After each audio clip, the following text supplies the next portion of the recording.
తల్లిదండ్రుల మీద బిడ్డ తీపి గొప్పదా, బిడ్డల మీద తల్లిదండ్రి తీపి గొప్పదా? మీరు చెప్పండి. అబద్ధాలు ఆడకుండా తెలివిగా నాకు ఆన్సర్ చేయండి. బిడ్డల మీద తల్లిదండ్రుల తీపి గొప్పదా, తల్లిదండ్రుల మీద బిడ్డల తీపి గొప్పదా? నంబర్ 1లో ఎవరు వస్తారు? అమ్మా నానే వస్తారు.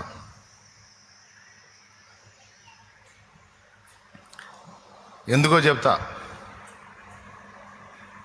పురిటికందుగా నువ్వు పుట్టిన దగ్గర నుంచి నిన్ను నువ్వు మళ్ళా శుభ్రం చేసుకునే తెలివి నీకు వచ్చిన దాకా A to Z మొత్తం అమ్మే చేసుద్ది.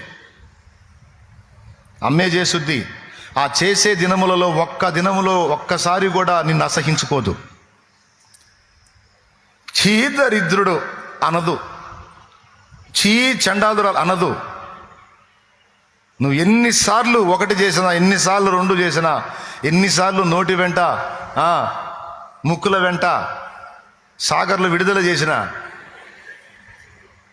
తన పవిట చెంగుతో ప్రేమగా శుభ్రపరచుకుంటుంది అమ్మ. మళ్ళీ కొంచెం సేపు అయ్యాక ఆమెకి చెమట పోస్తే అదే పవిట చెంగు తీసుకొని తుడుచుకుంటుంది. ఇంత ఫీలింగ్ ఉండదు అమ్మకి. అది అమ్మంటే అది. కనీసం నిన్ను నువ్వు శుభ్రం చేసుకునే జ్ఞానం నీకు వచ్చిందాకా, నిన్ను నువ్వు శుద్ధి చేసుకునే జ్ఞానం నీకు వచ్చిందాకా అమ్మ నిన్ను గుండెల మీద మోసిద్ది, నీకు మొత్తం శుభ్రం చేసి.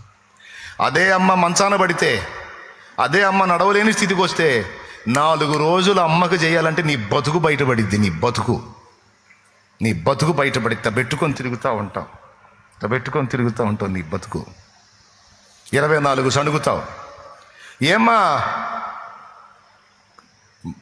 కాళ్ళు పనిచేయాల, మైండ్ పనిచేయట్లేదా?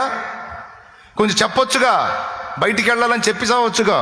పనికి మాలిందానా, సచ్చిందాని కాదు బతికిందాన్ని నా కర్మకు దాపురించావు.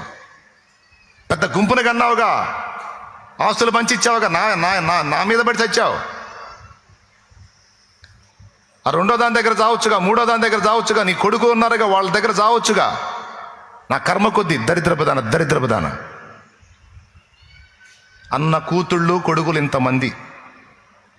అబద్ధాలు ఆడుకొని చెప్పండి, ఎంతమంది ఒప్పుకుంటారు? ఒప్పుకోండి, మర్యాదకు చేతులు ఎత్తి. షో చేయవాకండి. దేవునికి స్తోత్రం కలుగును గాక. కానీ నిన్ను నువ్వు శుద్ధి చేసుకునే తెలివి నీకు వచ్చిందాకా సంవత్సరాలు చేసిందే అమ్మ ఏనాడన్నా నిన్ను అసహించుకుందా? ఒక్కసారన్నా అసహించుకుందా? ఇంకా చెప్పాలంటే నీకు మోషన్ కాకపోతే బాధపడింది.